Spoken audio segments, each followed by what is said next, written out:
आमको डबल दियो ड्यूटी दौना मन इच्छा शासन चल रावण राज्य चल गोटे प्लांट मैनेजर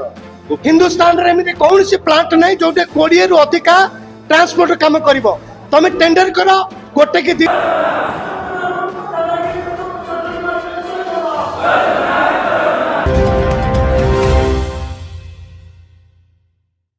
नमस्कार।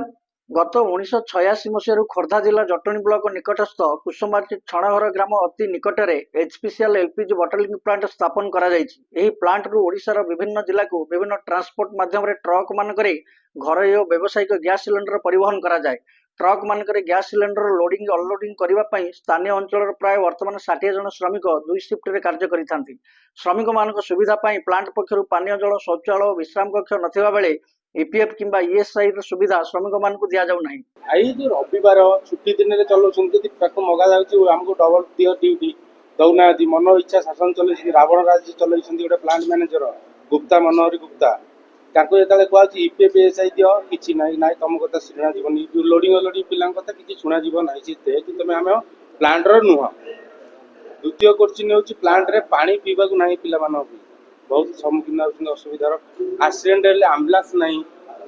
एटू एक्सीडेंट नहीं छाड़ी दौरान मेडिकल तुम तुम पकेट रू पैसा खर्च कर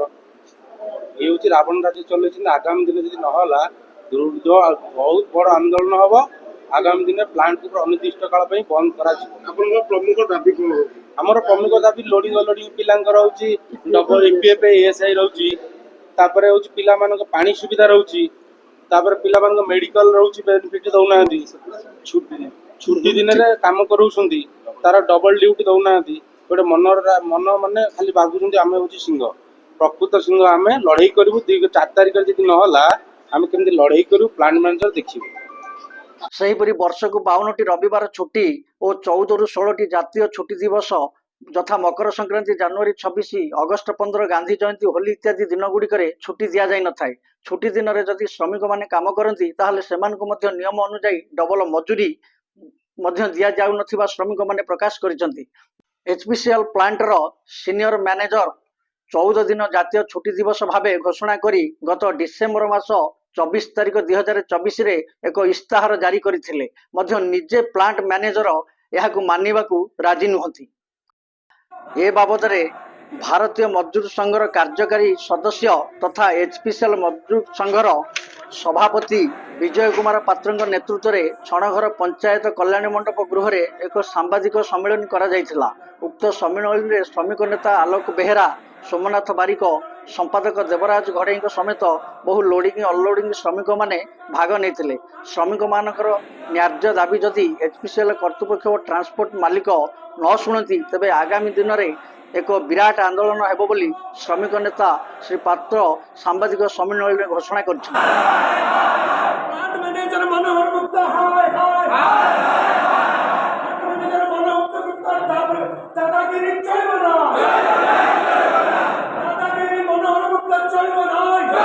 प्रेस मीट एथपाई करुच्ची मु 15 दिन तले गोटे चिठी देइथिली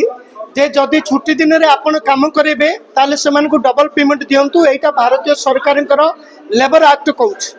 से किंतु से कथा न शुणी जबरदस्ती जनवरी 26 रे भी काम करेले। मते 4 दिन तले गोटे चिठी देले जे लोडिंग अनलोडिंग पिला आमर नुह। मोर गोटे प्रश्न मीडिया माध्यम रे ये मनोहर गुप्ता को मोर गोटे प्रश्न जदि प्लांट भीतर को से जाऊँच प्लांट भितर तुम एंट्री होती प्लांट भितर रिक्स नहीं काम करे से केतबेले जिबे केतबेले काम करेंगे केतबेले छुट्टी हम तार सबू नोटिस जारी कर पारुच ताले कौ हिसाब रे मनोहर गुप्ता कहते ये पिला आमर ना जदि तुम ना बोली कह आम स्पष्ट रूप से भारतीय मजदूर संघ कहूँ क्या स्वार्थ रे श्याम मनोहर गुप्ता 20 रु अधिका ट्रांसपोर्ट मानू से काम करों।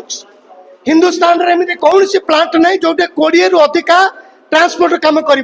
तुम टेंडर कर गोटे कि 2टा ट्रांसपोर्ट गृह तांको पाखे सब गाड़ी काम करतु आम जानलु टेंडर करुवा कंट्राक्टर आम काम कलु आमर सब सी दाबी दब यांकर कौन स्वार्थ अच्छी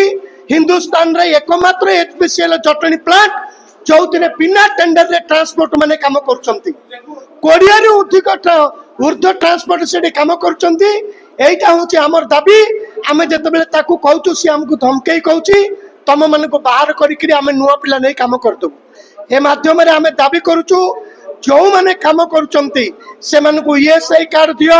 ସେମାନଙ୍କର EPF କାଟ, ଆଉ ଯଦି ଛୁଟି ଦିନରେ କାମ କରିବ ତମେ ସେମାନଙ୍କୁ ନିଶ୍ଚିତ ଭାବେ ଓଟି ଦେବ। ଯଦି ନ ଦେବ 4 ତାରିଖ ଦିନ ଭାରତୀୟ ମଜଦୁର ସଂଘ यार जवाब देव। आउदिन से जहाँ भी घटला से ये प्लांट मैनेजर श्याम मनोहर गुप्ता ही दायी हे। भारत माता की सेहीपरि आगरू मध्य बहुबार श्रमिक मानकर विभिन्न दाबी और प्लांट भितर श्रमिकर मृत्यु को नहीं लोकप्रतिनिधि मान सहायता श्रमिक माने धारणा एवं धर्मघट करथिले।